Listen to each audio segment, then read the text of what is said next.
हरे Krishna dear devotees. Hare Krishna prabhu ji, धन्यवाद प्रणाम। हरे Krishna dear devotees, तो आप सभी का बहुत बहुत स्वागत है आज के श्रीमद् भागवतम की क्लास में। तो हमारे बीच इस ग्रेस वेदांत चैतन्य प्रभु जी हैं, तो हम सभी मिलकर एक बारी प्रभु जी का वेलकम करते हैं हरे कृष्ण महामंत्र के साथ। Hare Krishna Krishna Krishna Hare Hare, Hare Ram Ram Ram Hare Hare. Thank you prabhu ji for giving us association. Hare Krishna prabhu ji, धन्यवाद प्रणाम। Over to you prabhu ji. Hare Krishna.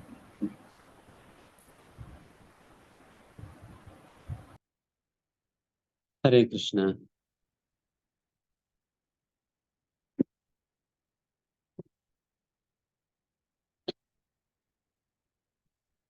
Om नमो भगवते वासुदेवाय। ओम नमो भगवते वासुदेवाय। ओम नमो भगवते वासुदेवाय। नारायणं नमस्कृत्य नरं चैव नरोत्तमं देवीं सरस्वतीं व्यासं ततो जयमुदीरयेत्। नष्टप्रायेषु भद्रेषु नित्यं भागवत सेवया भगवत्युत्तमश्लोके भक्तिर्भवति नैष्टिकी। कृष्णाय वासुदेवाय देवकी नन्दनाय च नन्दगोपकुमाराय गोविन्दाय नमो नमः। मम ज्ञानतिमिरन्दस्य ज्ञानाञ्जनशलाकचक्षुरुन्मिलितं येन तस्मै श्रीगुरवे नमः। श्रीचैतन्यमनोभीष्टं स्थापितं येन भूतले स्वयं रूपः कदा मह्यं ददाति स्वपदान्तिकम्। वन्देऽहं श्रीगुरून् श्रीयुतपथकमलं श्रीगुरून् वैष्णवांश्च श्रीरूपं सागरजातं सहगन रघुनाथान्वितं तं सजीवम् साद्वैतं सावधूतं परिजनसहितं कृष्णचैतन्यदेवं श्रीराधा कृष्णपादान् सहगन ललिता श्रीविशाखान्वितांश्च। हे कृष्ण करुणा सिंधु दीनबंधु जगतपते गोपेश गोपिका कांत राधा कांत नमोस्तुते। तप्त कांचन गौरांगी राधे वृंदावनेश्वरी वृषभानुसुते देवी प्रणमामि हरिप्रिये। वाञ्छाकल्पतरुभ्यश्च कृपा सिन्धुभ्यैव च पतितानां पावनेभ्यो यो नमो नमः। श्री कृष्ण चैतन्य प्रभु नित्यानंद श्री अद्वैत गदाधर श्रीवासादि गौर भक्त वृंद। हरे कृष्ण कृष्ण कृष्ण हरे हरे, हरे राम राम राम हरे हरे। नमो विष्णुपादाय कृष्ण पृष्ठाय भूतले श्रीमते भक्तिवेदांत स्वामिनिति नामने नमस्ते सारस्वती देवे गौरवाणी प्रसारणे निर्विशेष शून्यवादि पाश्चात्य देशतारिणी। हरे कृष्ण। सभी भक्तों का पुनः स्वागत है भागवत कक्षा में। यस, शुरू कर सकते हैं श्लोका और तात्पर्य। हरे कृष्णा प्रभु जी, धन्यवाद प्रणाम। मेरी आवाज आ रही है प्रभु जी? हाँ, आ रही। प्रभु जी 2.3.16 से हम आज स्टार्ट कर रहे हैं। वयासाकिश्च भगवान् वासुदेवा परायणः उद्यगाया गुणोदारः सतां स्युरिः समागमे। व्यासपुत्र श्री सुखदेव गोस्वामी दिव्य ज्ञान से पूर्ण भी थे और वसुदेव पुत्र भगवान श्री कृष्ण के महान भक्त भी थे। अतएव भगवान कृष्ण विषयक चर्चाएं अवश्य चलती रही होंगी, क्योंकि बड़े बड़े दार्शनिकों द्वारा तथा महान भक्तों की सभा में श्री कृष्ण के गुणों का गान होता रहता है। तात्पर्य: इस श्लोक में सताम शब्द अत्यंत महत्वपूर्ण है। सताम का अर्थ है शुद्ध भक्त, जिसे श्री भगवान की सेवा करने के अतिरिक्त अन्य किसी प्रकार की इच्छा नहीं रहती। ऐसे भक्तों की संगति में ही भगवान श्री कृष्ण के दिव्य यश का सही वर्णन हो सकता है। श्री भगवान द्वारा कहा गया है कि उनकी कथाएं आध्यात्मिक महत्व से युक्त होती हैं, और यदि कोई एक बार भी सताम की संगति में श्री भगवान के विषय में श्रवण करता है तो अवश्य ही उसे इस महान शक्ति का आभास मिल जाता है और उसमें स्वतः भक्ति उत्पन्न हो जाती है। जैसा कि पहले कहा जा चुका है, महाराज परीक्षित जन्म से ही श्री भगवान के भक्त थे और उसी तरह श्री सुखदेव गोस्वामी भी थे। वे दोनों समान स्तर पर थे। फिर भी ऐसा प्रतीत होता था कि महाराज परीक्षित राजसी सुविधाओं के अभ्यस्त थे, जबकि श्रील सुखदेव गोस्वामी एक आदर्श महान त्यागी थे। यहाँ तक कि वे शरीर पर वस्त्र भी धारण नहीं करते थे। ऊपर ऊपर से महाराज परीक्षित और श्रील सुखदेव गोस्वामी में विरोधाभास दिख सकता है, लेकिन मूलतः दोनों ही श्री भगवान के अनन्य शुद्ध भक्त थे। जब ऐसे भक्त इकट्ठे जुटते हैं तो उनके पास श्री भगवान की महिमा चर्चा करने या भक्ति योग के अतिरिक्त अन्य कोई विषय नहीं होता। श्रीमद् भगवद गीता में भी जब भगवान श्री कृष्ण तथा उनके भक्त अर्जुन के बीच वार्ता हुई तो भक्ति योग के अतिरिक्त कोई दूसरी चर्चा नहीं हो सकती थी। फिर भी इस पर संसारी विद्वान अपने अपने तरीके से सोच सकते हैं। श्रील जीव गोस्वामी के मतानुसार वयासकी शब्द के बाद च शब्द का प्रयोग ये बताता है कि श्री सुखदेव गोस्वामी तथा महाराज परीक्षित दोनों पहले से ही एक ही कोटि के थे। यद्यपि उनमें से एक गुरु की भूमिका निभा रहा था और दूसरा शिष्य का। चूंकि भगवान श्री कृष्ण की कथाओं के केंद्र हैं, अतएव वसुदेव परायणः शब्द वासुदेव के भक्त को सामान्य लक्ष्य के तौर पर सूचित करता है।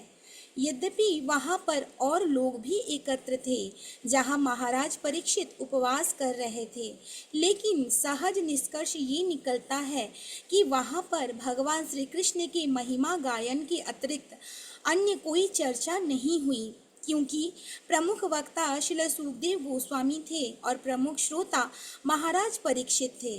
अतएव श्री भगवान के दो प्रमुख भक्तों के बीच कहे तथा सुने जाने के कारण श्रीमद् भागवतम भगवान श्री कृष्ण के महिमा गायन के ही निमित्त है। हरे कृष्ण प्रभु जी।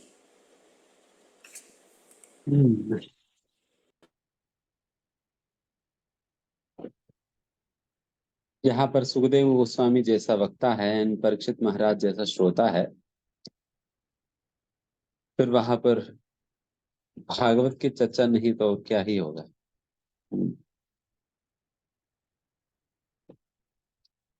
तो उनका जीवन का एक ही विषय है, भगवान श्री कृष्ण, और ऐसा परिस्थितियों में तो उनके लिए और चर्चा करने का विषय और क्या रहता। इसलिए वैसा भक्तों का संगति में हम लोग कब रहें, फिर हमें भी उनकी कृपा से भगवान कृष्ण के विषय में सुनने की सौभाग्य हमें मिलता रहेगा। इसलिए तो कभी भी भक्तों का एकमात्र यही अभिलाषा भगवान से यही इच्छा रहता है कि उन्हें भक्तों का संगति प्राप्त हो। और इसलिए भक्तिविनोद ठाकुर भी एक जगह पर इस प्रकार से कहते हैं कि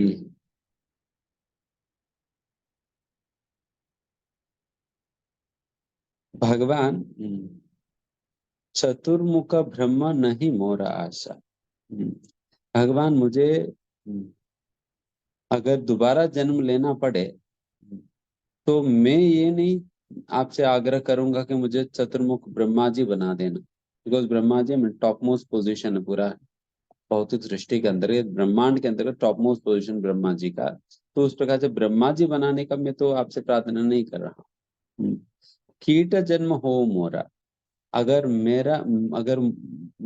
मैं कीड़ा भी बन जाऊं कोई दिक्कत नहीं, ब्रह्मा जी की जगह कीड़ा भी बन जाऊं कोई दिक्कत नहीं, बट भक्त गृह है, भक्तों के घर पे मुझे कीड़ा बना देना बस।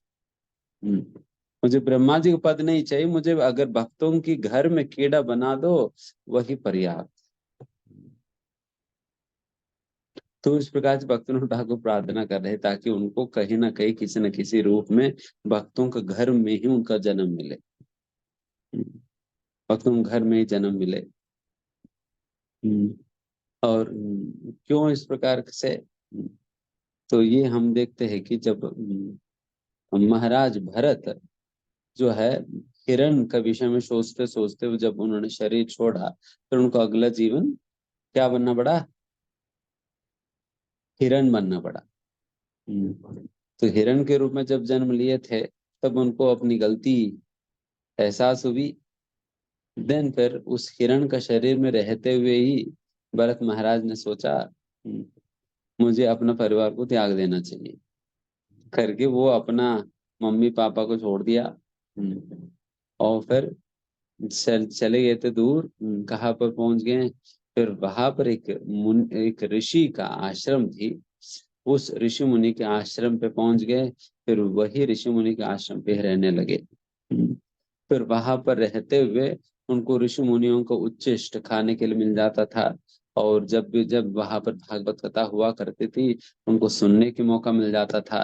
तो उस प्रकार से निरंतर भगवत स्मरण में ही तल्लीन अवस्था में उस योनि में भी उस भगवत स्मरण में रहने के सौभाग्य उन्हें प्राप्त हो गई। तो उस प्रकार से किस लिए हुआ, भक्तों का संगति के कारण। इसलिए जो है वो अपना परिवार को छोड़कर भक्तों की संगति में चले गए। तो उस प्रकार से ये भक्तों का संगति ही में इस प्रकार की सताम, इसलिए ये श्लोक पढ़ते वक्त मुझे यही याद आ रहा था कि जैसा भागवत में ही और अन्य जगह श्लोक आता है, सताम प्रसंगात मम वीर्य संविदो। भगवान की वीर्य की गाथाएं हैं ये सताम प्रसंगात, संतों के समूह में जब ये होता है तब इसकी रस और आस्वादन अत्यधिक होता है। It increases innumerably when the topics of Krishna are being discussed amongst devotees. भक्तों के बीच में जब भगवान श्री कृष्ण के विषय में, कृष्ण भक्ति के विषय में, कृष्ण के स्वभाव, उनके रूप, उनके गुण, उनकी लीलाओं के विषय में जब चर्चा होता है देन फिर वो अत्यधिक आस्वादनीय बन जाता है। इसलिए ही वैसा भक्तों के संगति में हमें बैठकर ये भागवत कथा की श्रवण करनी चाहिए। तभी जब श्री श्री चैतन्य महाप्रभु परमानंदपुरी से मिले थे, कहाँ पर, पंढरपुर धाम में। पंढरपुर धाम में जैसा परमानंदपुरी को पता चला श्री चैतन्य महाप्रभु आए हुए हैं करके, फिर तुरंत परमानंदपुरी जो है चैतन्य महाप्रभु से मिलने आए थे। फिर जैसा चैतन्य महाप्रभु से मिलने आए थे परमानंदपुरी, उस समय श्री चैतन्य महाप्रभु वो खाने के लिए तैयार हो रहे थे। उसी समय जैसे परमानंदपुरी प्रवेश किया फिर तुरंत महाप्रभु परमानंदपुरी जी को पुरी को ही बिठाकर उनको प्रसाद विषाद खिलाया। और खिलाने के बाद क्या किया, खिलाने के बाद कृष्ण कथा करना शुरू की। और कृष्ण कथा करते करते 7 दिन 7 रात बीत गई। 7 दिन 7 रात तक कृष्ण कथा ही कर रहे थे। एंड उसी प्रकार से जो चैतन्य महाप्रभु दक्षिण भारत यात्रा भ्रमण करते करते जब पहुंचे थे आंध्र प्रदेश में कोवूर नामक स्थान जो कि गोदावरी नदी के तट पे है।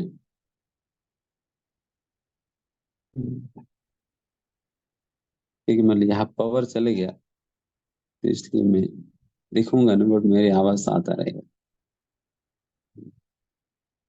हम कथा तो कंटिन्यू करते हैं। तो वहाँ चैतन्य महाप्रभु जब दक्षिण भारत यात्रा करते करते जब गोदावरी की नदी के तट पे कोवूर नामक स्थान पहुंचे थे, फिर वहां पर रामानंद राय से मुलाकात होती है। फिर रामानंद राय से मुलाकात होने के उपरांत फिर उनके संग में भी चैतन्य महाप्रभु कृष्ण कथा की चर्चा करने लगे थे। एंड कृष्ण कथा की चर्चा करते करते उनको दिन नहीं पता चला, रात नहीं पता चला, दिन रात जग जग कर वो लोग कृष्ण कथा ही सुने जा रहे थे। मतलब ये वैसा अगर मैं कहते वक्त तो नॉर्मल नॉर्मल लग सकता है, बट एक नाइट आउट करके देख लेना। एक रात बिना सोए हुए रुकने का प्रयास करना। आधा घंटा लेट हो जाते हो तो मतलब पल के गिर जाते हैं हमारी। तो वैसा 7 दिन 7 रात व्यक्ति को मतलब बिल्कुल बिना सोए अगर रहना, कितना मतलब कितना आनंद आ रहा होगा उन लोगों का ना। तो उस प्रकार की उस प्रकार से श्री चैतन्य महाप्रभु इतना आनंद लिया करते थे। एंड यही बात तो गीता के अंतर्गत कहा जाता है, मत चित्ता मत गत प्राणा बोधयन्तः परस्परम कथयन्तस्य माम नित्यम तुष्यन्ति च रमन्ति च। इसमें बताते हैं भक्त जब आपस में मिलते हैं उनको बस एक ही काम होता है। क्या होता है? मत गत प्राण, जिन भक्तों ने मुझे अपना प्राण के समान स्वीकार किया हुआ है, जिनका चित्त में मैं हमेशा मुझे हमेशा धारण करते हैं, वैसा भक्त जब आपस में मिलते हैं वो क्या करेंगे? कथयन्तश्च माम नित्यम बोधयन्तः परस्परम, वो एक दूसरे को भगवान श्री कृष्ण के विषय में समझाते रहते हैं। यह समझाना मतलब कि एक दूसरे को कृष्ण के विषय में कहते रहते हैं। एंड कथन तस्तमाम नित्यम, इस प्रकार से निरंतर ही कृष्ण के विषय में बातें करते हैं। एंड इस प्रकार से करते हुए उनको क्या आता है? रमन्ति च, रमन्ति च तुष्यन्ति रमन्ति च, मतलब तुष्यन्ति मतलब बहुत संतुष्टि उन्हें प्राप्त होता है। एंड रमन्ति मतलब बहुत आनंद, उसमें रमते हैं या उसमें उसको एंजॉय करते हैं। They enjoy hearing about Krishna, उनको मतलब बहुत अद्भुत एक आस्वादन आनंद मिलता है जब भगवान कृष्ण के विषय में इस प्रकार से लोग आपस में चर्चा करते हैं। तो वैसे ही हम भी हम लोग भी जब आपस में मिलेंगे तो हमें कृष्ण के विषय में चर्चा करनी चाहिए। कृष्ण के विषय में चर्चा करनी चाहिए, और कोई विषय होना नहीं चाहिए। What else is there so important in this world to speak about? कौन सा ऐसा विषय इस दुनिया के अंतर्गत जो रह गई है जिसे हमें चर्चा करना होगा? कोई और विषय नहीं है इतना महत्वपूर्ण भगवान श्री कृष्ण की कथा के सिवा। इसलिए हम जब भी भक्तों से मिलते हैं कृष्ण कथा के विषय में चर्चा करें। हमने ये देखा जब भक्त आपस में मिलने पर कृष्ण कथा की चर्चा करने की बजाय कुछ और जब बातें करने लगते हैं तब भक्तों का संबंध बिगड़ जाता है। जब भक्तों का संबंध बिगड़ जाता है, because they are not fulfilling the purpose for which they have come together, है ना। जिस उद्देश्य के लिए भगवान उन दोनों को साथ लेकर आए हैं उस उद्देश्य को पूरा किए बिना वो लोग आपस में कुछ और बातें कर रहे हैं, जिसकी वजह से फिर उन लोगों के आपस में संबंध बिगड़ जाते हैं। इसलिए अगर कहीं भी अगर इस प्रकार से आपस में संबंध ठीक नहीं है, उसका यही कारण है आपस में कृष्ण की चर्चा नहीं हो रही। एंड मैं यह भी कहता हूँ अगर एक परिवार के अंतर्गत भी क्लेश है, उसका भी यही कारण है पर्याप्त कृष्ण की कृष्ण कथा की चर्चा नहीं होना। कोई परिवार के अंदर क्लेश है उसके यही कारण है कृष्ण कथा की चर्चा नहीं होना। तो इसलिए मैं कहता हूँ कि अगर पति पत्नी के बीच में भी संबंध अच्छा होना है देन उनको क्या करना है? उनको बैठ कर दोनों मिलकर कृष्ण कथा करें। अगर ठीक है आप लोगों को इतना कृष्ण के विषय में नहीं भी पता है देन भागवतम उठाइए, पढ़कर सुनाइए एक दूसरे को, नहीं तो कोई प्रवचन लगाकर दोनों मिलकर सुनिए। This is the best way to bring Krishna in the centre of our relationship. हमारा संबंध का केंद्र में कृष्ण को लाने का बहुत अच्छा तरीका है। बैठ दोनों मिलकर कीर्तन करना, दोनों मिलकर कृष्ण कथा की चर्चा करना, दोनों मिलकर भागवत के अध्ययन करना, मिलकर श्रवण करना, तो इस प्रकार के कार्य करने चाहिए। इससे हमारा जो संबंध है पति पत्नी के बीच में हो, मतलब परिवार के अन्य सदस्यों के बीच में हो, उस वजह से वो बेहतर होता है। वैसा भागवत के अनेक प्रकार के परिणामों में ये भी एक परिणाम है, भक्तों के बीच में मैत्री बढ़ता है। This is one of the consequence of discussing Bhagavatam. That is, the friendly relations between the devotees become better and better. अच्छा हो जाता है। इसलिए अगर आपके घर में हो या आपकी वक्त वृक्षा में कहीं कुछ स्पर्धा चल रहे हैं, इन क्या करो, क्या करो कि सभी लोग बुलाइए, बिठाइए और भागवतम खोलिए, पढ़ो।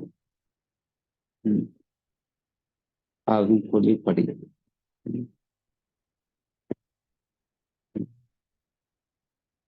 बाकी अन्य टेक्निक काम करे या ना करे तो जरूर काम करेगी। भागवत की चर्चा करना।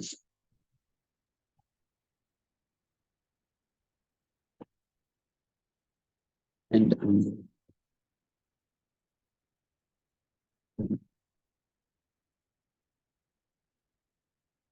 जैसा जुहू में परम पूज्य गिरिराज स्वामी महाराज जी शुरुआत से ही महाराज जी अध्यक्ष रहे थे। खास करके जब जुहू मंदिर बना भी नहीं था, वो जुहू मतलब मुंबई का टेम्पल, इस्कॉन मुंबई का टेम्पल, जहाँ पर श्रील प्रभुपाद जी ने बहुत बड़ा मंदिर बनाना चाहा। वहाँ पर प्रभुपाद जी की इच्छा से और मेहनत से और वहाँ पर आज बहुत बड़ा मंदिर है। एंड उस मंदिर का अध्यक्ष परम पूज्य गिरिराज स्वामी महाराज जी थे। कई बार मंदिर में सभी नया भक्ति थे, अभी अभी जुड़े थे भक्ति में। कई बार लोग आपस में लड़ते थे, कुछ समस्या हुआ करता था तो उस प्रकार से चलता था। एंड कई बार वो लोग जिगिरा स्वामी महाराज के पास आते थे। महाराज देखिए, मतलब हम झगड़ा हो गया, आप कुछ करो, सुलझाओ, इनको निकाल दो, ऐसा करो वैसा करो करके इनको मंदिर से निकाल दो, इनको भेज दो, ये तो भक्त थोड़ी है, तो ऐसा कहता है वैसा करता है, ये वो करके कई प्रकार की कंप्लेंट्स लेकर गिरिराज स्वामी महाराज के पास आते थे, आपस में झगड़ा करते थे। तो गिरिराज स्वामी कहते थे कि ठीक है, कोई बात नहीं, हम मंडे को मिलेंगे। हम मंडे को मिलेंगे। पूरा हफ्ते भर में जब भी कोई आता था, महाराज कहते मंडे मिलेंगे, मंडे मिलेंगे, आपके मतलब उस दिन बिल्कुल पूरा सॉल्व कर दूंगा। तो मंडे आ जाना, मंडे मिलेंगे। तो इस प्रकार से जो भी आता था उनको यही कहते थे। देन फिर महाराज जी क्या करते थे, सो मंडे के पहले दिन संडे, संडे को क्या करते थे कि महाराज जी सभी भक्तों को बुला लेते थे मंदिर में। सभी भक्तों को मंदिर में बुला लेते थे। एंड भक्तों को बुलाकर खूब बढ़िया कीर्तन करते थे। सब लोगों को नचाते थे एंड खूब बढ़िया कीर्तन करते थे, घंटों घंटों तक करते थे। एंड ऐसा जबरदस्त कीर्तन होता था, एंड ऐसा खूब अच्छे ढंग से जब नाचते थे। देन अगले दिन मंडे को कोई नहीं आता था महाराज जी के पास, कोई नहीं आता था, कोई नहीं पहुंचा महाराज जी के पास।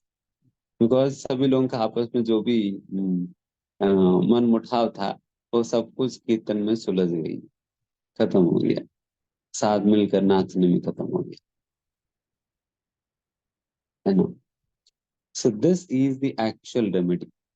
यही असलियत में रेमेडी, यही असलियत रेमेडी है।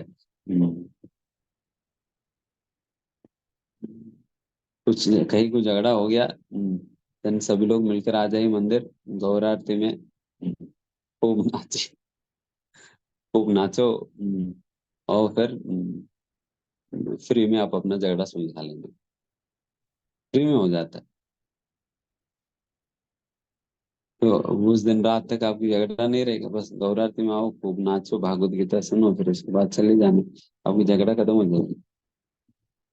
अच्छा उपाय है। इसका मतलब ये नहीं कि रोज झगड़ा करो और फिर रोज आओ। मतलब अच्छा है, फिर झगड़ा के नाम पे ठीक है, कम से कम आरती आ रहे, अटेंड कर रहे हैं, अच्छी बात है। अगर इस प्रकार से झगड़ा की वजह से ही मंदिर आप आ पाएंगे तो फिर करिएगा झगड़ा। रोज करो एंड फिर रोज मंदिर आइए एंड फिर रोज कीर्तन में नाचो,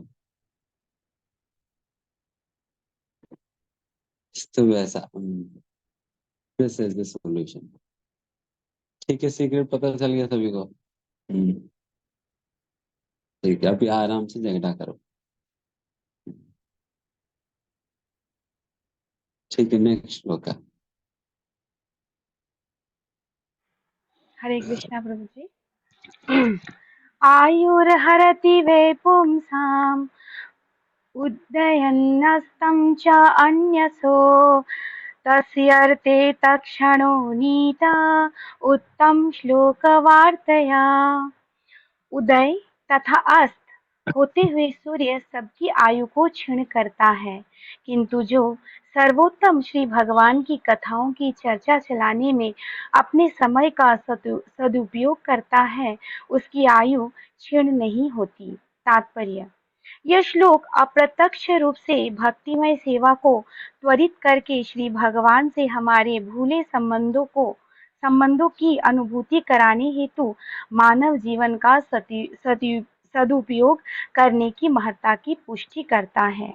कहा गया है कि काल तथा ज्वार भाटा किसी की प्रतीक्षा नहीं करते, अतएव सूर्योदय तथा सूर्यास्त द्वारा व्यतीत होने वाला समय व्यर्थ ही बीतेगा यदि इसका उपयोग आध्यात्मिक मूल्यों की पहचान के लिए नहीं किया जाता। जीवन काल के किसी छोटे अंश के नष्ट हो जाने पर कितनी भी स्वर्ण राशि देकर इसकी भरपाई नहीं की जा सकती। जीव को ये मनुष्य जीवन इसलिए प्रदान किया जाता है कि वह अपनी आध्यात्मिक पहचान एवं अपने सुख के स्थायी स्रोत को जान सके। हर जीव और उसमें भी मनुष्य सुख की तलाश में रहता है, क्योंकि सुख जीव की स्वाभाविक अवस्था है, किंतु वो भौतिक परिवेश में व्यर्थ ही उसकी खोज करता है। जीव वैधानिक दृष्टि से परम पूर्ण का आध्यात्मिक स्फुलिंग है और उसके सुख का अनुभव उसके आध्यात्मिक कार्यों से पूर्णतः हो पाता है। श्री भगवान पूर्ण आत्मा है और उनके नाम रूप गुण लीलाएं पार्षद तथा व्यक्तित्व सभी उनसे अभिन्न है।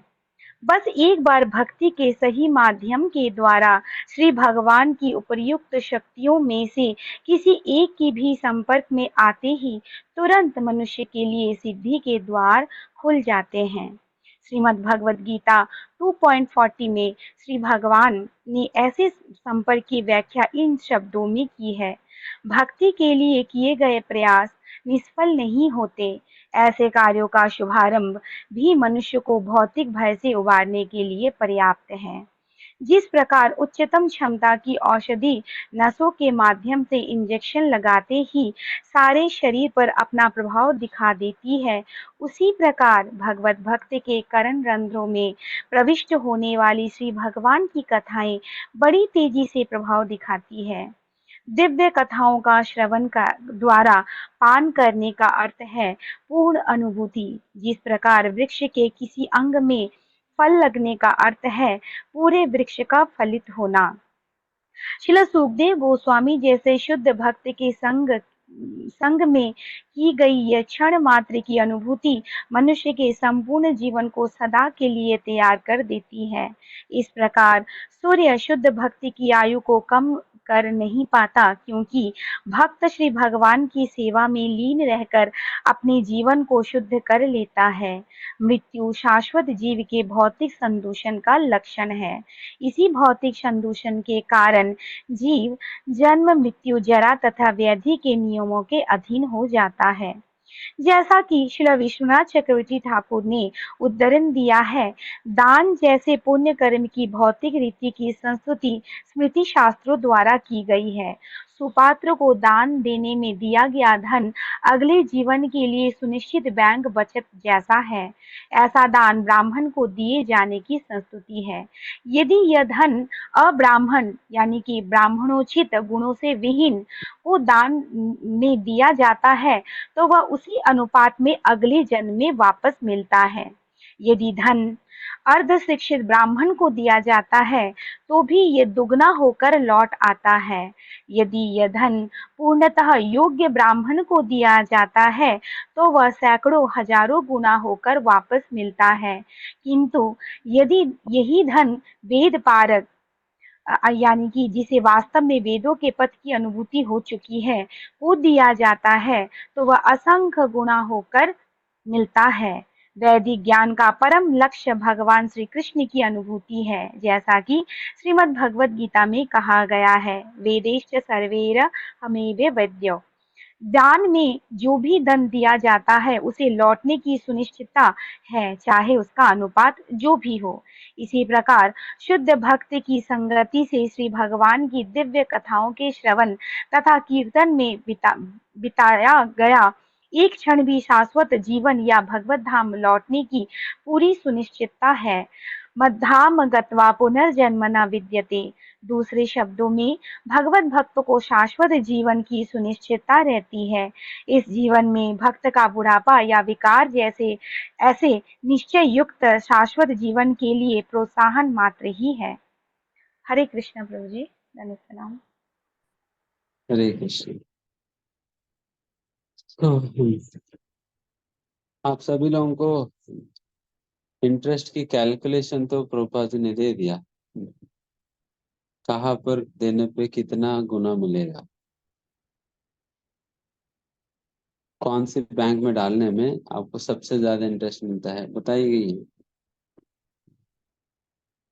तब आप बताइए कि पूरा वर्ल्ड में कौन सा ऐसा नेशनलाइज्ड बैंक है जो कि इतना इंटरेस्ट रेट देता हो, सैकड़ों गुना, लाखों गुना और असंख्य गुना।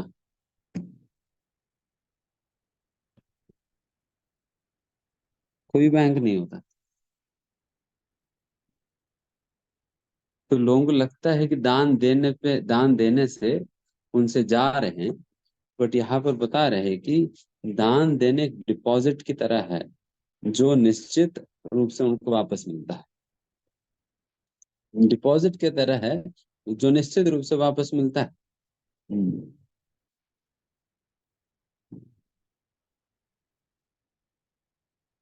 देखिए, अगर मैं मान लीजिए कि मैं कोई बैंक में डिपॉजिट ना करूं और बाद में डेबिट करने जाऊं, वहां पर कुछ मिलेगा? डिपॉजिट ही नहीं किया तो डेबिट करने के लिए नहीं मिलेगा। उसी प्रकार से मैं दान देकर मैं अपनी एटर्नल बैंक में डिपॉजिट ना करूं, देन अगला जीवन में डेबिट से निकालने का प्रयास करूंगा तो मेरे घर कुछ मिलेगा? कुछ नहीं मिलेगा। इसलिए जो भी लोग अभी के समय पर आर्थिक अनावृष्टि में हैं, मतलब धन पर्याप्त नहीं है, गरीब है, इत्यादि इत्यादि है, बेचारे उन लोगों ने पिछली बार डिपॉजिट करना भूल गए। डिपॉजिट करना भूल गए। अगर उन्होंने मान लीजिए 1 रुपए डाला तो ठीक है, 10 रुपए मिल गए इस बार बस। अगर वही 1000 रुपए डाले हो तो फिर 10,000 मिलेगा। तो इस प्रकार से उन्होंने जितना डाला उतना ही मिला। उस प्रकार से दान देने से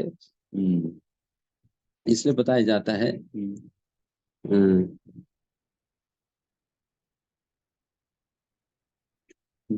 मुझे एग्जैक्टली वर्ड्स याद नहीं, बट धनम दानेन वृद्ध्यति करके, धनम दानेन वृद्ध्यति, दान करने से धन बढ़ता है, घटता नहीं है। बट मतलब एक वैसा दृष्टिकोण से देखा जाए तो फिर लगता है कि घट रहे हैं, बट एक्चुअली में दान देने से बढ़ता है। अगर जो प्रिंसिपल श्रील प्रभुपाद ने तात्पर्य में दिया, अगर वो प्रिंसिपल समझे, मतलब स्वीकार करे, तो फिर उसमें तो वही बताया रहे ना, धन जो है दान देने से बढ़ता है। बस देखिए, how can a person be at loss who is offering service to Krishna? जो भगवान को दे रहे हैं वो नुकसान कैसे पा सकता है? कई बार लोग सोचते हैं कि जैसा कि वो जो बलि महाराज वाला कहानी है, बहुत डेंजरस कहानी है, उसमें तो भगवान ने बलि महाराज सब कुछ छीन लिया, सब कुछ छीन लिया। बट लोग ये नहीं जानते हैं, बलि महाराज से जो भगवान ने लिया उसका कई गुना ज्यादा भगवान ने बलि महाराज को दिया भी। क्योंकि बलि महाराज से भगवान ने ये सारा स्वर्गलोक वगैरह लेकर इंद्र को हैंड ओवर कर दिया। और बलि महाराज को उसके बाद क्या दिया? सुतल लोक दिए थे। सुतल लोक दिया, एंड वो सुतल लोक जो है स्वर्ग से भी अधिक ऐश्वर्यशाली है। स्वर्ग से भी अधिक ऐश्वर्यशाली है। एंड दूसरी बात ये भी है कि स्वर्ग अगर मिल जाए, स्वर्ग के ऊपर तो हर पांच हर हर 10-15 दिन में कोई ना कोई आकर आक्रमण करता है। हर 10-15 दिन में कोई ना कोई आकर आक्रमण करता है। बट वही सुतल लोक में भगवान ने कहा कि बेटा मैं खुद आपकी चौकीदार बन जाऊंगा। मैं खुद आपकी चौकीदार बन जाऊंगा। मैं खुद इंश्योर करूंगा कि आपके ऊपर कोई आक्रमण ना कर सके। करके भगवान खुद एक सिक्योरिटी गार्ड के रूप में बलि महाराज के आंगन में खड़े हो गए। आज भी वहां पर भगवान है, सिंपली टू एंश्योर दैट बलि महाराज जी को दी गई संपत्ति के ऊपर कोई आक्रमण न कर सके। तो इस प्रकार से यहाँ पर बलि महाराज जी जब इंद्र मतलब भगवान को देने पे बलि महाराज जी नुकसान में नहीं गए थे। बलि महाराज जी नुकसान में नहीं गए थे। उसी प्रकार से जो भी व्यक्ति भगवान की सेवा में किसी भी प्रकार के दान देता है, दैट बिकम्स परमानेंट एसेट। बाकी हम धन वन जो है अपना बैंक में कितना भी रखे, वो सड़े सड़े यही रह जाएगी, धन बैंक में रह जाएगी। हम मर कर निकल जाएंगे यहाँ से। हम मर के सारा धन को पीछे ही छोड़कर निकल जाएंगे। तो फिर धन तो वैसे ही रह जाने वाले बैंकों में, वैसे रह जाने वाले हैं। तो इसलिए बुद्धिमान व्यक्ति क्या करेगा, वो डिपॉजिट करेगा। बुद्धिमान व्यक्ति क्या करेगा, वो डिपॉजिट करेगा बैंक में। वो अपना तकिया के नीचे, अपने बिस्तर के नीचे इधर उधर दबाकर नहीं रहेगा। वो सारा डिपॉजिट करेगा बैंक में, ताकि बिकॉज बैंक में रखने पे सेफ भी रहेगा और इंटरेस्ट भी मिलेगा। उसी प्रकार से एटर्नल बैंक क्या है, भगवान कृष्ण की सेवा है। तो फिर कृष्ण की सेवा में वो अपनी धन संपत्ति को लगाता है।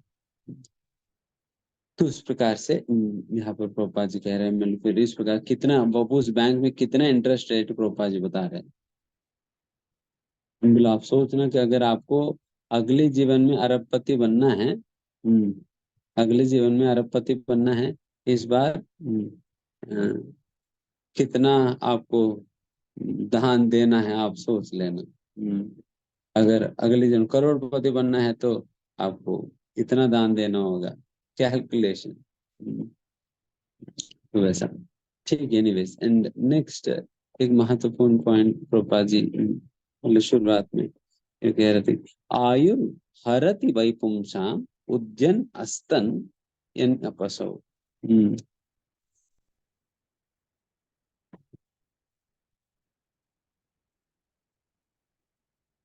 इसमें बताए जा रहे, जब भी मैं सुनता हूँ तो थोड़ा सा डर लगता है। ये श्लोक है ना, आयु हरति, हमारा आयु छीन लिया जाता है।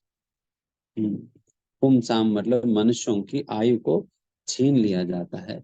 उद्यन अस्तन मतलब एक दिन और एक रात बीतने पे आपके जीवन में एक दिवस कम हो गया। एक दिन एक रात बीतने पे आपके जीवन में एक दिवस कम हो गया। तो इसका मतलब एक दिन हम मृत्यु का और नजदीक चले गए। वैसा मैं सोचता हूँ अगर मतलब ऐसा करते करते भक्ति से जुड़ कर ही कितना साल हो गया, 12-15 साल हो गए भक्ति से जुड़कर। तो आज तक भी फिर ना तो नाम पे रुचि आ पाया, ना कुछ सेवा कर पाया, ना कुछ कर पाया। तो फिर अभी और कितना साल जिएंगे और कितना हमारे पास समय बचा है। तो ये सारा सोच कर तो डर लगता है कि फिर कब कब करेंगे ना, फिर कब करेंगे। अगर बिकॉज आई मीन दिस हमारे लिए तो ये दिस इज व्हाट यू से कि एडल्टहुड है, जिस समय व्यक्ति ज्यादा मेहनत कर सकता है। थोड़ा सा बुढ़ापा आने के बाद तो सारा घुटने उठने दर्द करने लगेगी, कुछ कर नहीं पाएंगे। तो उस प्रकार के शरीर होने के बाद भी और आप लोगों की तुलना में तो हमें तो बहुत खुल कर ही भगवान ने मौका दिया हुआ है ब्रह्मचारी आश्रम में डालकर भगवत सेवा करने की। बट क्या करे कि ऐसा दौर्भाग्य है कि उसकी पूरा फायदा तो नहीं उठा पा रहे, कि जितना सेवा करनी चाहिए, जितना भक्ति करनी चाहिए, उतना तो नहीं कर पा रहे। तो फिर ऐसा परिस्थिति में अगर एक एक दिन जब बीत जाता है, फिर वो टेंशन होने लगता है, अरे बाप रे, फिर एक दिन और निकल गए, एक दिन और निकल गए, एक दिन और निकल गया। तो फिर बिकॉज ये मैं वही सोचता हूँ कि मतलब जिस प्रकार का मौका अभी इस जीवन में हमें मिला हुआ है कि पता नहीं दोबारा ऐसा मौका मिलेगा या नहीं मिलेगा। दोबारा ऐसा मौका मिले या ना मिले, क्या गारंटी है। तो इसलिए फिर जो भी करना है अभी करना है। जो भी करना है अभी करना होगा, बिकॉज आयु हरति वै पुंसाम। हमारी आयु को हमारे आयु क्षीण होते जा रहे हैं। दिन प्रतिदिन हम मृत्यु के नजदीक जा रहे हैं। इसलिए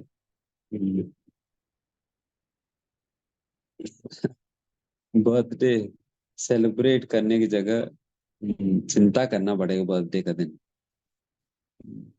चिंता करना हो, अरे बाप रे, अभी एक साल बीत गया, अभी पता भी नहीं चले एक साल निकल गए। मैंने क्या किया, पूरे एक साल तो निकल गए ना, तो हम्म, कुछ हो पाए। मतलब मैंने सोचा कम से कम 2 स्कंद भागवतम पढ़ लूं, बट वो भी नहीं हो पाया। तो ये करना चाहा, वो भी नहीं हुआ, कुछ नहीं कर पाया। अरे क्या हो गया। We should be we should be introspective. सोचना चाहिए। अगर बस हम मुझे वही लगता है कि अरे देखते देखते कितने साल निकल जा रहे हैं, देखते देखते निकल जा रहे हैं। मतलब लगता ही नहीं कि इतना साल कैसे बीत गया। मुझे मतलब कई बार जब मैं सोचता हूँ, मुझे लगता नहीं यार, मैं भक्ति से जुड़कर 15 साल निकल गया अभी। 15 साल निकल गए, देखते देखते निकल गया। उस प्रकार पता ही नहीं चलेगा कि समय कितना तेजी से बीत जा रहे हैं, और कैसे मतलब क्या किस प्रकार से निकल जा रहा है, पता ही नहीं चल पाएगी। देखते देखते ही हम देखते देखते हम बूढ़े हो जाएंगे। देखते देखते बूढ़े हो जाएंगे, मतलब बाल बाल सफेद होने लगेंगे, देख कर झड़ने लगेगा, ये होने लगू तो मतलब पूरा दांत वांत गिरने लगेगा, देन बूढ़ा हो गया। देन फिर कुछ प्रसाद देने पर भी कहेंगे, अरे प्रभु जी क्या कहूँ, मतलब वृंदावन के पेड़ा मैं नहीं खा सकता हूँ, डायबिटीज है। जगन्नाथपुरी की खाजा नहीं खा सकता हूँ प्रभु जी, दांत टूटा हुआ है, क्या खाऊं। तो प्रसाद भी नहीं खा पाएंगे। इसलिए भक्ति ये कल करने की प्लानिंग नहीं करना। हम्म, आज आज अभी ही, अभी से ही करना होगा। Because the only thing at our hand is the current moment. अभी का क्षण ही हमारे हाथ में है। बाकी तो पता नहीं क्या होगा। मतलब कल ही हमारे एक भक्त था। वो मंदिर में आए थे, शाम को प्रसादन लिया। प्रसादन लिया एंड फिर कुछ प्रसादन किसी के लिए ले जाना था। वो पैकिंग वैकिंग किया, और पैक करके अपना स्कूटी में रखा। स्कूटी में रखे फिर स्कूटी चलाकर वो निकल पड़े थे। निकल पड़े थे फिर, जैसे मतलब जस्ट निकले ही थे। एंड फिर अभी भी मतलब वो हैंडल पकड़कर वो जो टिफिन वो जो ले जा रहा था वो एडजस्ट कर रहे थे।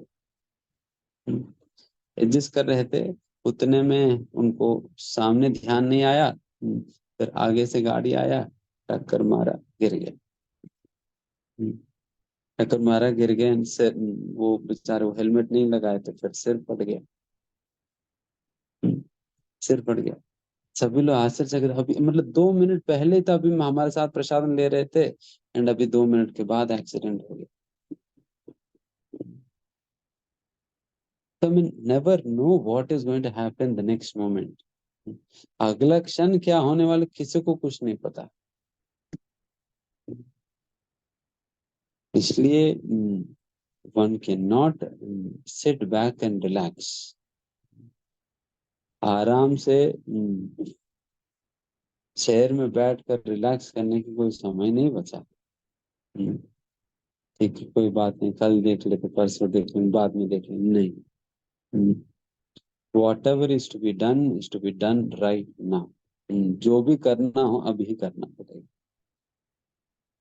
अभी करना पड़ेगा, नहीं तो मेरे जैसा हो जाएंगे। 10-15 साल निकल जाएगी, but there will be nothing to your, no spiritual credit for you. You will be left with no spiritual credit, nothing to your credit. तो इसलिए हम मतलब मुझे सभी को ही हमें कम से कम अभी तो सतर्क रहकर हमें जो भी हमें समय मिला हुआ है कृष्ण की कृपा से, हमारे जीवन में जितने भी क्षण बचा हुआ है, जितना दिन बचे हैं, जितना महीने बचे हैं, और जितना साल बचे हैं, तो कृष्ण की सेवा में हम पूर्ण रूप से उपयोग करें।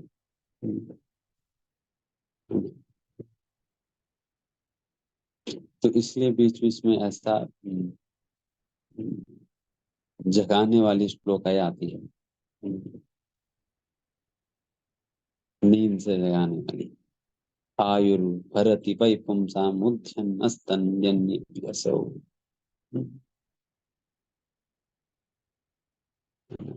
इसलिए एक उपदेशामृत के अंतर्गत रूप गोस्वामी ये बात कहते हैं कि कालम नयेद अखिलम उपदेश सार।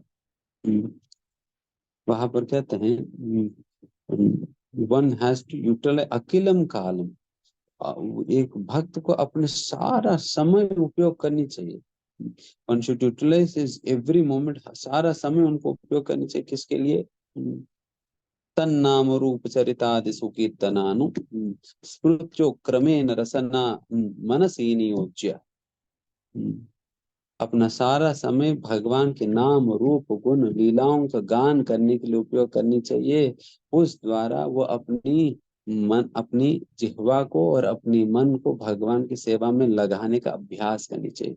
स्मृत्यो क्रमेण, क्रमेण मतलब ग्रेजुअली, ग्रेजुअली हमें अपनी जिह्वा को, अपने मन को आदत डालनी चाहिए कृष्ण में लगने का। कृष्ण में लगे रहने की एक आदत हमें मन को और जिह्वा को देनी चाहिए। एंड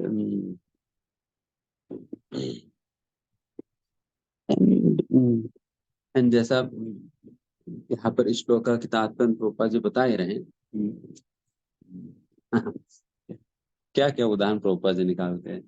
प्रभुपाद जी कह रहे थे ना कि जिस प्रकार से जब किसी को इंजेक्शन लगाते हैं, फिर इंजेक्शन लगाते ही उनको पूरा शरीर में मतलब वो दवाई फैल जाता है, पूरा शरीर में दवाई फैल। इसलिए इंजेक्शन कहाँ लगाया जाता है? वीन्स में लगाया जाता है।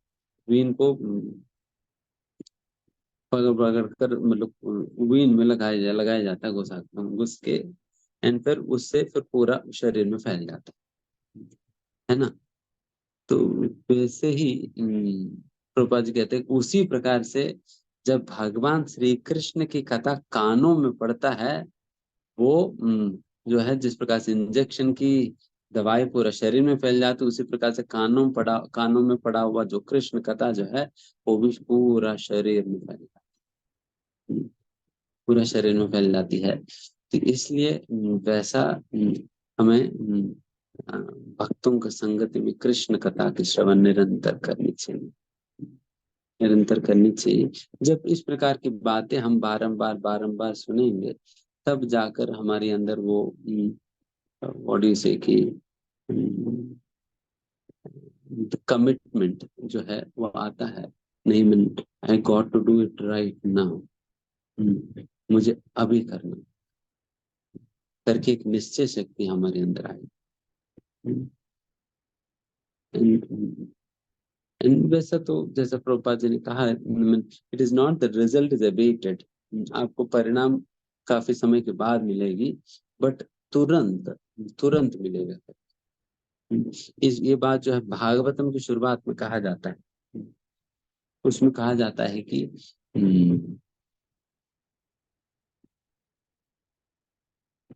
सद्यो हृदयवरुध्यते कृतिभिः शुश्रूषुभिः तत्क्षणात्।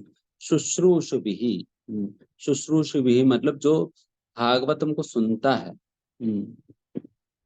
फिर क्या होगा, तत्क्षणात्, तत्क्षणात् मतलब तत् मतलब व्हाट दैट वेरी मोमेंट, क्षणात् मतलब उसी क्षण, तत्क्षणात् मतलब उसी क्षण ही सद्यो हृदयवरुध्यते, सद्य मतलब सद्य का मतलब भी इमीडिएटली, यहाँ पर दो बार सद्य तक्षणा, दो बार वही उसी प्रकार के शब्द उपयोग किया जा रहा है। इमीडिएटली क्या होगा, भगवान कृष्ण कथा सुनने पे इमीडिएटली क्या होने वाली है कि शुश्रूष भी, जो सुनने वाले के साथ क्या होने वाली इमीडिएटली, सद्यो हृदय हृदय अवरुध्यते मतलब हमारा हृदय, हृदय मतलब हृदय में भगवान स्थापित हो जाएंगे। जैसे ही हम भागवत कथा के श्रवण हम श्रद्धा के साथ सुनते हैं, कानों में जैसे ही कृष्ण कथा हम पढ़ता है, वैसे ही उसी क्षण जो है हमारा हृदय में भगवान प्रकट हो जाते हैं। कितना अच्छा है, जैसे कि हम स्विच ऑन करते ही उसी क्षण बल्ब जल जाता है, पुराने वाला ट्यूबलाइट नहीं है, पुराने वाला ट्यूबलाइट नहीं, अभी एलईडी लाइट है जो कि ऑन करने तुरंत जल जाता है। उसी प्रकार से बस ये कृष्ण कथा कानों में पढ़ते ही कृष्ण हृदय में प्रकट हो जाते, ऐसा भागवतम में शुरुआत में कहा गया है। आप इसलिए भागवतम सुनो। श्रीमद्भागवतम महामुनि कृते किं वा परेरीश्वरः। श्रीमद्भाग महामुनि कृते, महामुनि व्यासदेव के द्वारा कृत, यही कृति मतलब कंपाइल की गई ये जो श्रीमद् भागवतम से बढ़कर और कोई अन्य शास्त्र क्या है, किम मन्ये शास्त्र विस्तरे, और कौन सी शास्त्र की जरूरत है जब भागवत सामने है, करके यहाँ पर बता रहे। तो इसलिए one should not let a moment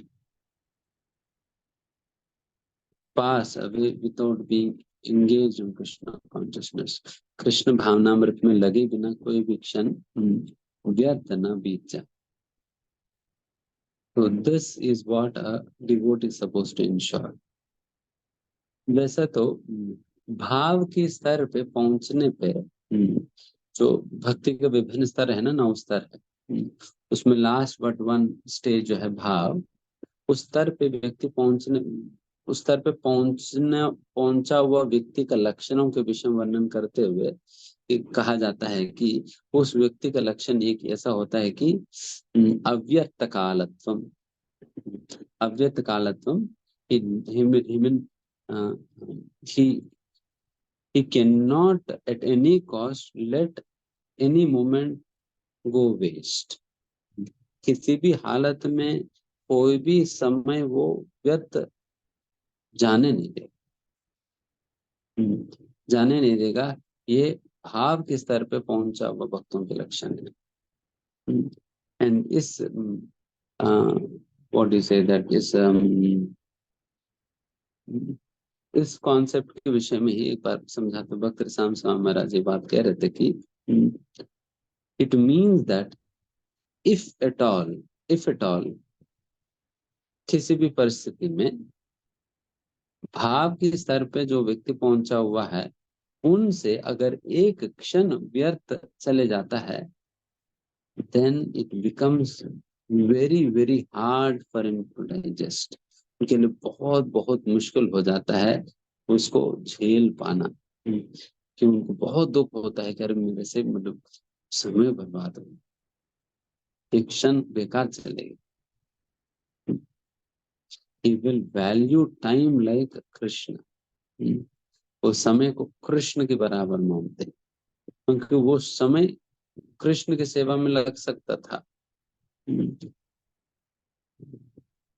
उस प्रकार से कई बार हम वैसे ही जीवन जीने पे हमें कई बार महसूस नहीं हो पाता है कितना कीमती है जो समय हमें दी गई है, कितना कीमती है। And literally we had to go through enough to earn this time। इस समय को कमाने के लिए हमें बहुत कुछ देखना पड़ा, बट समस्या है कि हमें याद नहीं है, जिसके कारण कभी कभी कई ऐसा चीजों में भक्त होने के बावजूद भी कई बार कई ऐसा चीजों में हम समय वैसे ही गंवा देते हैं। कभी यूट्यूब चलाते रहा तो 1 घंटा निकल गया, पता नहीं वो नीचे वो स्क्रॉल कभी खत्म नहीं होता। और स्क्रॉल करते करते करते नीचे गए, पता नहीं इंटरेस्टिंग वीडियोस आता रहता है। तो फिर चले गए नीचे करते करते करते पाताल में चले गए।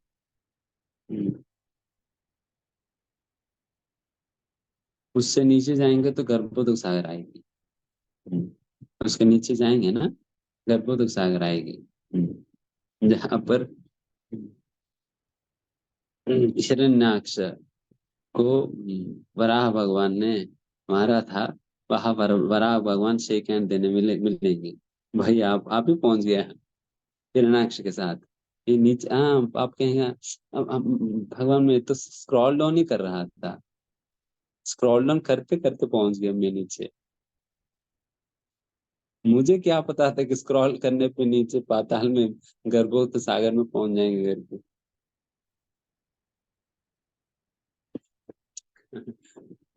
तो वैसा। हाँ, ठीक है। हरे कृष्ण। अभी याद आएगी जब भी आप स्क्रॉल करेंगे ना, मेरी बातें याद आएगी।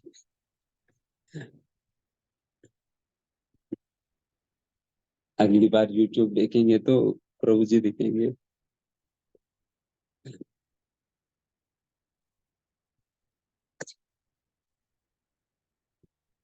ठीक है, नेक्स्ट श्लोक है।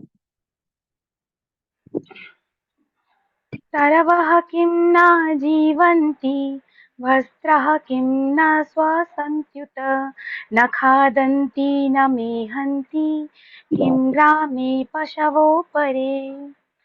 क्या वृक्ष जीते नहीं हैं? क्या लोहार की धौकनी सांस नहीं लेती?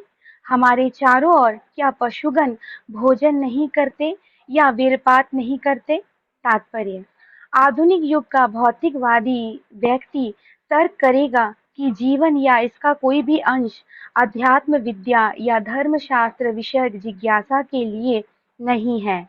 जीवन तो अधिकाधिक काल तक खाने पीने, संभोग करने, मौज मस्ती करने और आनंद प्राप्ति हेतु है। आधुनिक व्यक्ति भौतिक विज्ञान की उन्नति द्वारा सदा सदा के लिए जीवित रहना चाहता है। अधिकतम अवधि तथा जीवन को दीर्घ बनाने के लिए अनेक मूर्खतापूर्ण सिद्धांत हैं, किंतु श्रीमद् भागवतम आगाह करता है कि यह जीवन केवल आर्थिक विकास या खाने पीने मौज उड़ाने के भोगवादी दर्शन के लिए अथवा भौतिकवादी विज्ञान के विकास हेतु नहीं मिला है। जीवन तो एकमात्र तपस्या के लिए, शुद्धि के लिए मिला है, जिससे मनुष्य इस जीवन के अंत होने पर शाश्वत जीवन में प्रवेश कर सके। भौतिकवादी इस जीवन को अधिक से अधिक दीर्घ बनाना चाहते हैं, क्योंकि उन्हें अगले जीवन की कोई जानकारी नहीं रहती। वे इसी जीवन में अधिकतम सुख चाहते हैं, क्योंकि वे अंतिम रूप से सोचते हैं कि मनुष्य के पश्चात जीवन मनुष्य के पश्चात जीवन नहीं होता। जीव की शाश्वतता तथा भौतिक जगत में आवरण के परिवर्तन के विषय में अज्ञानता ने आधुनिक मानव समाज की संरचना में उत्पात मचा रखा है। फलस्वरूप अनेक समस्याएं आ गई हैं, जिन्हें तथाकथित आधुनिक मनुष्य की विविध योजनाओं ने द्विगुणित कर दिया है। समाज की समस्याओं को हल करने की योजनाओं ने इन कठिनाइयों को और भी भड़का दिया है। यदि ये मान भी लिया जाए कि मनुष्य की आयु बढ़कर 100 वर्ष से भी ऊपर हो जाए, तो जरूरी नहीं कि मानव सभ्यता का विकास होगा। श्रीमद् भागवतम का कथन है कि कुछ वृक्ष सैकड़ों हजारों वर्षों तक जीवित रहते हैं। वृंदावन में एक इमली का वृक्ष है। यह स्थान इमली तला कहलाता है, जो वहां पर भगवान श्री कृष्ण के समय से स्थित बताया जाता है। कलकत्ते के वानस्पतिक उद्यान में एक बरगद का वृक्ष है, जो 500 वर्षों से भी पुराना कहा जाता है, और विश्व भर में ऐसे अनेक वृक्ष हैं। स्वामी शंकराचार्य केवल 32 वर्ष जीवित रहे और भगवान श्री चैतन्य महाप्रभु केवल 48 वर्ष रहे। तो क्या इसका अर्थ ये हुआ कि उपर्युक्त वृक्षों का दीर्घ जीवन शंकर या श्री चैतन्य से अधिक महत्वपूर्ण है? बिना आध्यात्मिक महत्व के दीर्घ जीवन अधिक महत्वपूर्ण नहीं होता। मनुष्य संदेह कर सकता है कि वृक्ष इसलिए जीवित है क्योंकि वे श्वास नहीं लेते, किंतु आधुनिक विज्ञानियों ने यथा बोस ने ये पहले ही सिद्ध कर दिया है कि पौधों में भी प्राण है। अतएव श्वास लेना वास्तविक जीवन का लक्षण नहीं है। श्रीमद् भागवतम का कहना है कि लोहार की धौकनी तेजी से सांस लेती है, किंतु इसका अर्थ ये नहीं है कि धौकनी में प्राण है। भौतिकवादी तर्क करेगा भौतिक भौतिकवादी तर्क करेगा कि पौधे का प्राण तथा मनुष्य का प्राण एक समान नहीं है, क्योंकि पौधा न तो नाना प्रकार के पकवान खा सकता है और न संभोग का सुख उठा सकता है। इसके गौतम ये पूछती है, क्या एक ही गांव में मनुष्यों के साथ रहने वाले कुकर सुकर नहीं खाते या विशेष जीवन नहीं बिताते? श्रीमद् भागवतम में अन्य पशुओं का जो विशेष उल्लेख हुआ है, उसका अर्थ ये है कि जो पुरुष केवल खाने, श्वास लेने तथा संभोग करने के पाशविक जीवन को कुछ उत्तम बनाने में संलग्न रहते हैं, वे मनुष्य के रूप में पशु होते हैं। उत्तम दिखने वाले इस प्रकार के पशुओं का समाज दुखी मानवता को कभी लाभ नहीं पहुंचा सकता, क्योंकि एक पशु दूसरे पशु को हानि तो पहुंचा सकता है, किंतु कोई विरला ही लाभ पहुंचा सकता है। हरे कृष्णा प्रभु जी।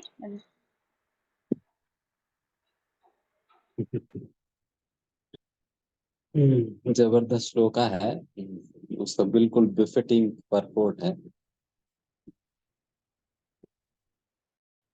रूपा जी बहुत स्ट्रांग। ठीक है, मतलब इस प्रकार की स्टेटमेंट्स एंड इस प्रकार की मतलब कितना शुद्ध एंड हाई फिलॉसफी है। ये आपको सनातन धर्म के सिवा और कहीं और इस प्रकार की बातें सुनने के लिए नहीं मिलेंगी। कहीं भी मतलब इतना प्योरिटी के साथ इतना स्ट्रेट फॉरवर्ड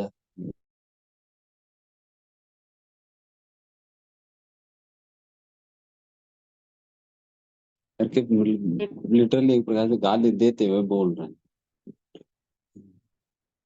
डांटते हुए। जैसे जैसे प्रोपा जी इस तात्पर्य क्लास में लिख रहे हैं ना, वो बात वैसे ही मनु संहिता में के आधार पर इस प्रकार से कहा जाता है, जो व्यक्ति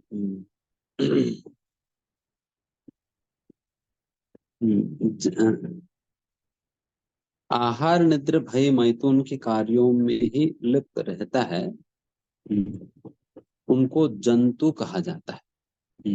जंतु कहा जाता है। जंतु is a general word which refers to create. जंतु शब्द का अर्थ है क्रिएचर है। इस सृष्टि में सारे सारे चीजों को क्रिएचर्स जंतु के रूप में कहा जाता है। तो उसी प्रकार से जंतु के रूप में ही गिना जाता है जब तक व्यक्ति आहार निद्रा बहि मैथुन में जब वो मनु संहिता के अनुसार जब जीवन जीने लगता है, तब जाकर वो मनु संहिता की वजह से वो मनुष्य बनने लगता है।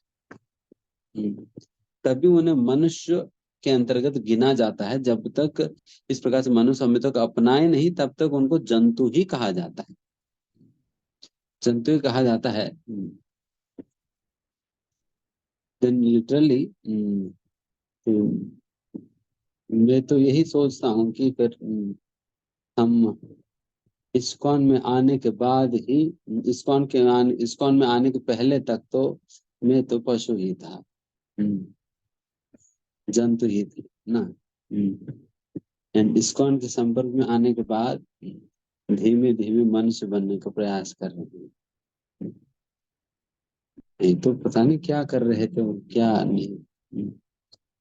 वैसा जीवन है तो उस प्रकार से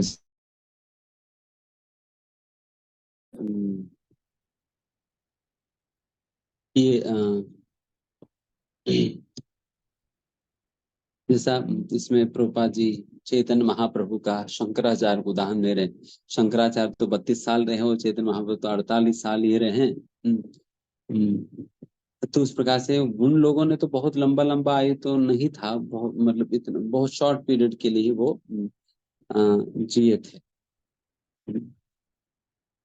तो इस संदर्भ में प्रभुपाद जी का या इस श्लोका का माध्यम से पूछने वाली प्रश्न यही है, इस प्रकार से पेड़ की तरह लंबा लंबा जीवन जी के क्या फायदा। जितना जीवन तुम्हारे पास है उतना तो अब कृष्ण की सेवा में तो लगा दो, उतना तो कृष्ण की सेवा में लगा दो। क्या गारंटी है अगर आपको 100 साल दे भी दिया जाए, आपको कृष्ण की सेवा पर्याप्त करेंगे करके, क्या गारंटी है? क्या गारंटी है? अगर 100 साल दे भी दिया जाए, इसी प्रकार से ही हम उसको व्यर्थ में ही निकाल दे तो, व्यर्थ में ही गमा दे तो इसलिए जितना समय भी भगवान की कृपा से हमें दिया गया है, उतना समय हमें कृष्ण की सेवा में लगा देना चाहिए, लगा देना चाहिए। सी मैं कई बार कभी कभी इस प्रकार से सोचता हूँ कि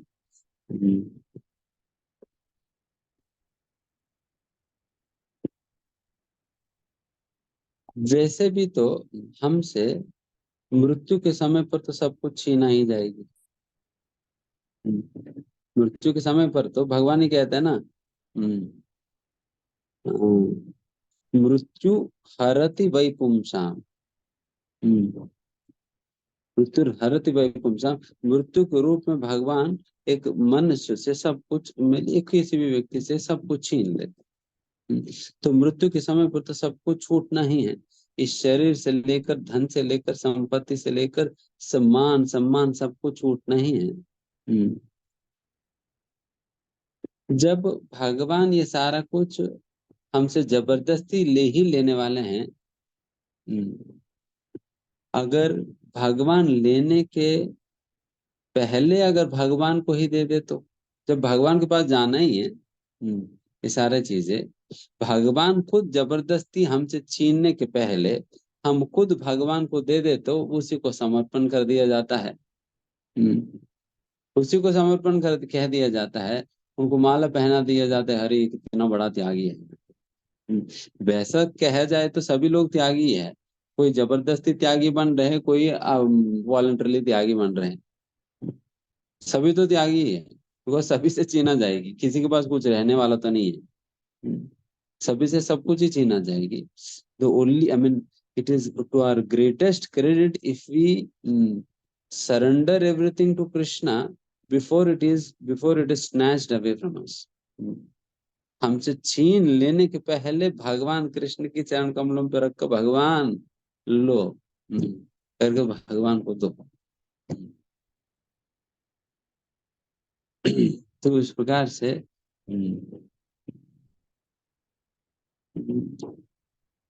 तो जब it is simply matter of days और इयर्स, दैट्स इट, सब कुछ हमसे ले ही लेंगे।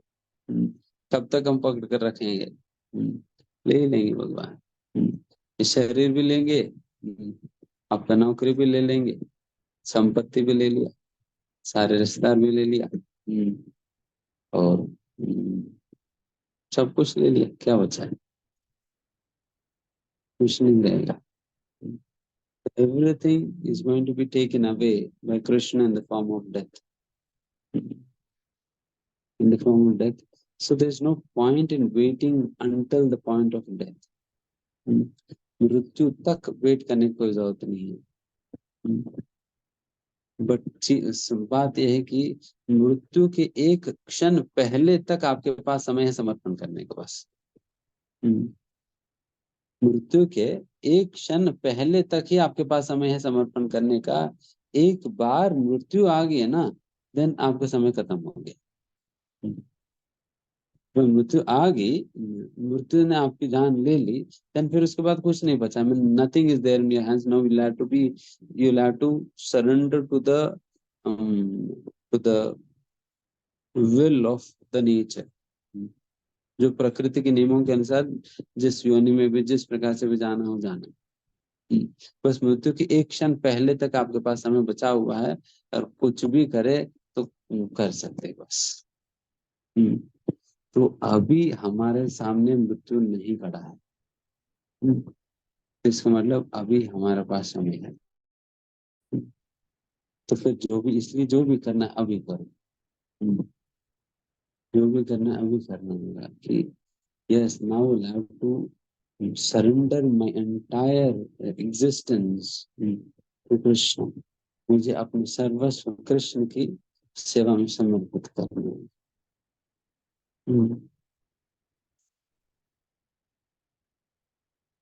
कई बार लोग पूछते हैं कि ब्रज कितना समय लगेगा शुद्ध भक्त बनने के लिए. प्रभुपाद जी एक समय कहते हैं कि it takes 1 second. It just takes 1 second to become a pure devotee. Because all that it takes to become a pure devotee is an absolute resolution to surrender to Krishna. Surrender to Krishna. बस वो निर्णय लेने की बात है. निर्णय लेने की बात है, नहीं मुझे कुछ नहीं करना, मुझे कृष्ण को समर्पित कर देना. Let me surrender on to Krishna करके बस ये निर्णय लेने की देरी है. निर्णय लेने में कितना देर? कुछ नहीं, बस निर्णय ही लेना है. बस वो निर्णय लेने के लिए हमें सालों साल लग जाता है, कई बार जीवन लग जाता है, कई बार कितना समय बीतने पर भी वो जो निर्णय लेना था वो नहीं ले पाते. नहीं ले पाते. सो इसलिए आपको प्रपोज करे तो इसलिए फिर क्या फायदा है. लोग तो मतलब ये पाइप डालकर वो पाइप डालकर ये सर्जरी करवा के वो सर्जरी करवा के अपना आयु को जितना हो सके उतना खींचने का प्रयास करते हैं. बट प्रभुपाद यहाँ पूछ रहे कि ऐसा फायदा क्या हुआ. ठीक है आप 10 साल और जी भी लेंगे, क्या क्रेडिट है. अभी तो कुत्ते की तरह जी रहते हैं, 10 साल और कुत्ते के जीवन जी लेंगे, बस खत्म हो गया. खत्म हो गया. तो कोई फायदा नहीं. कोई फायदा नहीं. इसलिए rather than struggling to simply expand our material life, केवल अपना भौतिक जीवन को विस्तार करने के लिए स्ट्रगल करने के बजाय one needs to take the pain, the struggle to expand the service of Krishna. इसको कहते हैं व्यास. व्यास मतलब एक्सपेंशन. वैसा करना चाहिए. नहीं तो जैसा यहाँ पर कह रहे ढोंकनी, ढोंकनी है ना, ढोंकनी की तरह सांस लेते रहेंगे छोड़ते रहेंगे. of what value and of what meaning is that? क्या मूल्य है उस डोकने की सांस लेने की, नहीं लेने की? कोई मूल्य नहीं। उस प्रकार से ठीक है, मुझे ट्रेन पकड़ना है।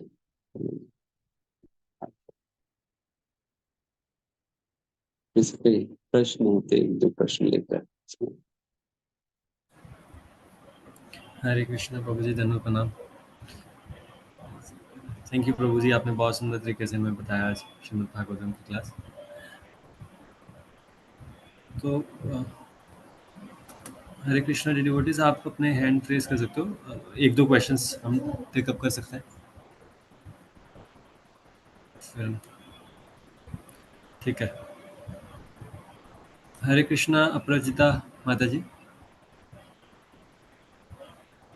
हरे कृष्णा प्रभु जी, दंडवत प्रणाम। मेरे तो दो क्वेश्चन है। एक तो ये कि कभी कभी कुछ चीजें होती हैं जिसमें हम कंफ्यूज हो जाते हैं कि ये चीजें मतलब हमको समझ नहीं आता कि वो प्रचार के लिए जरूरी होती हैं या फिर वो बॉडी कॉन्शियस होती हैं। मतलब उसमें ना कई बार एक कंफ्यूजन हो जाता है।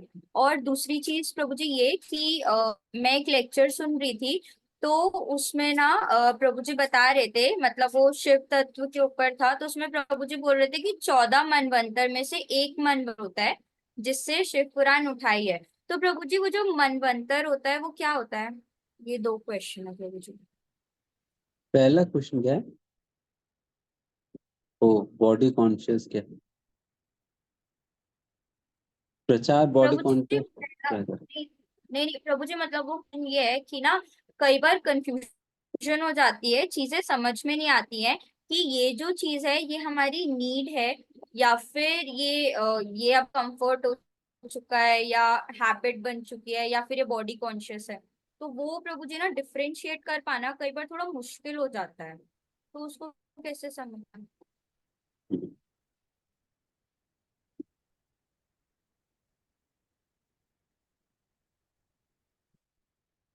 एक होता है प्रवृत्ति मार्ग, दूसरा निवृत्ति मार्ग होता है। निवृत्ति मार्ग के अंतर्गत क्या होता है कि व्यक्ति एक एक नीड को अननेसेसरी के रूप में छोड़ता जाता है। एंड प्रवृत्ति मार्ग में हम क्या करते हैं, एक एक लग्जरी को नीड बना लेते हैं। पहले लग्जरी था, फिर अभी नीड बन गया, पहले लग्जरी था, अभी नीड बन गया। तो इस प्रकार से हमारे नीड्स का लिस्ट बढ़ता जाता, बढ़ता जाता, बढ़ता जाता।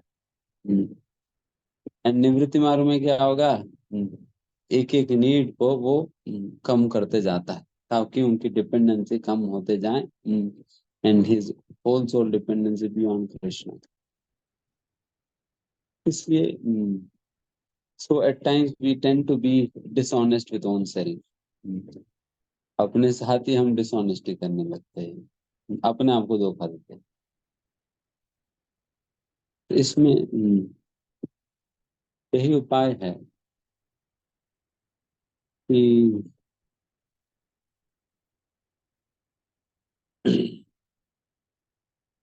यही उपाय है कि एक तो हम अपने फैसिलिटेटर्स के साथ डिस्कस करें what you are considering as need which ought not to be, जिसको कंसिडर करने की जरूरत नहीं था, जिसे आप नीड के रूप में कंसिडर कर रहे हैं, नहीं प्रचार के लिए आवश्यक है, ऐसा वैसा करके। तो वो एक तो इनसे डिस्कस कर सकते हैं। एंड दूसरा, आपकी कॉन्शियसनेस क्या कहती है कि प्रचार उसकी वजह से हो रहे हैं या आपकी शुद्धता की वजह से हो रहे हैं। तो वो पूछ लेना अपने आप से। इसलिए तो वो ऑनेस्टी की जरूरत पड़ेगी। हल्का से भगवान से प्रार्थना करो, और ताकि आप अपने आप से ऑनेस्ट रह सके। Then you will get the answer for yourself. And दूसरा मनवंतर क्या होता है कि 71 चतुर्युगों का समय को मनवंतर कहा जाता है। इसका मतलब ये हुआ, एक मनु जो है 71 चतुर्युग तक वो इस ब्रह्मांड का पालन करते हैं, राजा के रूप में इस ब्रह्मांड का पालन करते हैं 71 चतुर्युग तक। जितना देर तक एक मनु राज्य करते हैं इस ब्रह्मांड पे, जो कि 71 चतुर्युग है, उस काल को मनवंतर काल कहा जाता है। उस प्रकार से एक ब्रह्मा जी का दिन में 14 मनु होते हैं, 14 Manu, 14 into 71.2 something, which comes out to be 1000. Which comes out to be 1000. इस प्रकार से एक ब्रह्मा जी का दिन में 14 मनु आते हैं। ठीक है, इन सारे मनुओं का नाम ऑलरेडी भागवत में दिया गया है। पहले स्वयंभू मनु आएंगे, स्वारोचिष मनु, वैवस्वत मनु, ऐसा भी जो मनु चल रहे वैवस्वत मनु चल रहे इस प्रकार से। ठीक है, हरे कृष्ण।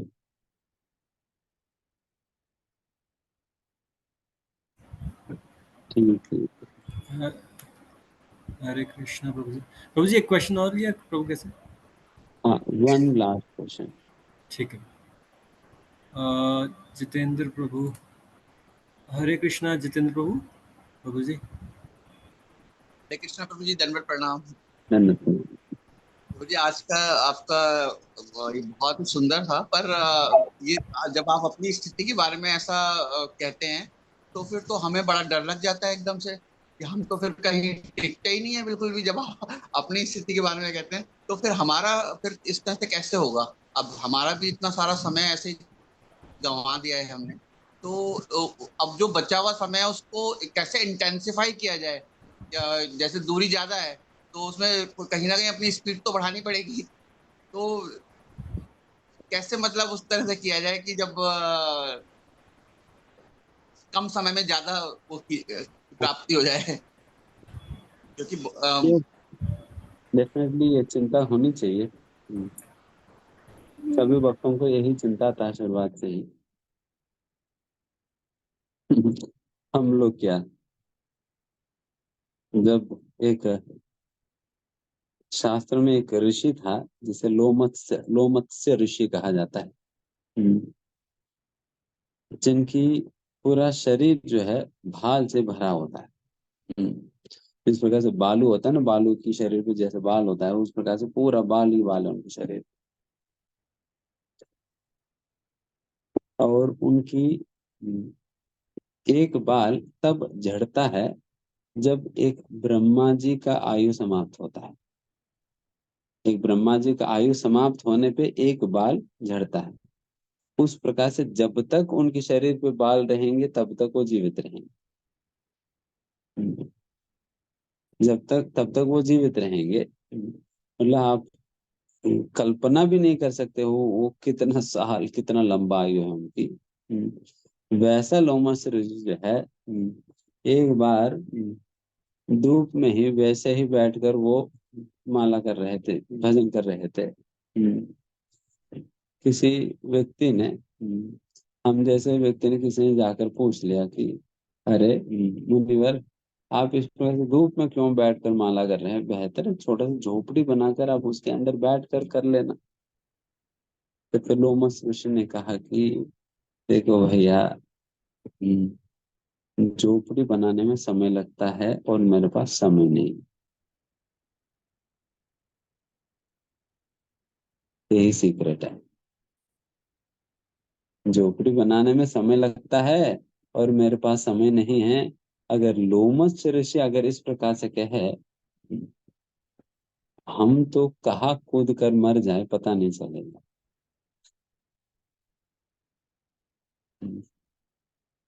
इसलिए समझ लेना, तो फिर सतर्क हो जाए। हरे कृष्ण। हरे कृष्णा प्रभु जी, धन्यवाद प्रणाम। थैंक यू प्रभु जी, आपने बहुत ही सुंदर तरीके से हमें आज श्रीमद् भागवतम की क्लास बताई। तो हरे कृष्णा डिवोटीज, एक बारी हम सभी मिलकर प्रभु जी का धन्यवाद करते हैं हरे कृष्ण महामंत्र के साथ। Hare Krishna Krishna Krishna Hare Hare, Hare Ram Ram Ram Hare Hare. Thank you prabhu ji for giving us association prabhu. Hare Krishna prabhu ji, धन्यवाद प्रणाम। तो हम अभी फटाफट थोड़ा सा समराइज कर लेते हैं जो हमने प्रभु जी से आज सीखा श्रीमद् भागवतम की क्लास में। तो प्रभु जी ने यही बताया हमें, जो समझाया वो यही कि एक तो समय की हमें कीमत को पहचानना चाहिए। तो हमें हर कोई भी क्षण ऐसा नहीं होना चाहिए हमारा कि जो भगवान की सेवा में यूज़ ना हो पाया हो। गोइंग फॉरवर्ड हमें ऐसा प्रयास करना चाहिए आगे से, जितने भी हमारे पास समय है उसको भगवान की स्मरण में यूज़ करना चाहिए, भगवान की सेवा में यूज़ करना चाहिए, है ना। कोशिश वैसी रहनी चाहिए। तो और प्रभु जी ने बताया कि जब दो शुद्ध भक्त, जैसे परीक्षित महाराज और सुखदेव गोस्वामी, जो दोनों प्योर डिवोटी शुद्ध भक्त थे, जब वो दोनों आपस में बैठते हैं तो वैसे जब शुद्ध भक्त आपस में मिलते हैं, बैठते हैं, तो सिर्फ भगवान की ही चर्चा होती है उस टाइम, है ना।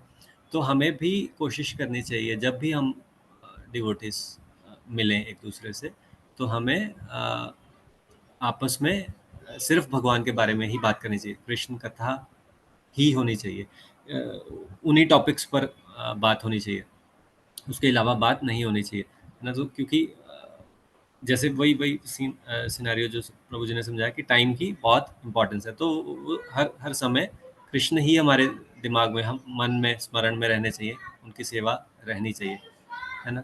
वो हमें प्रभु जी ने हमें बताया करने को, और वो हमें करना चाहिए।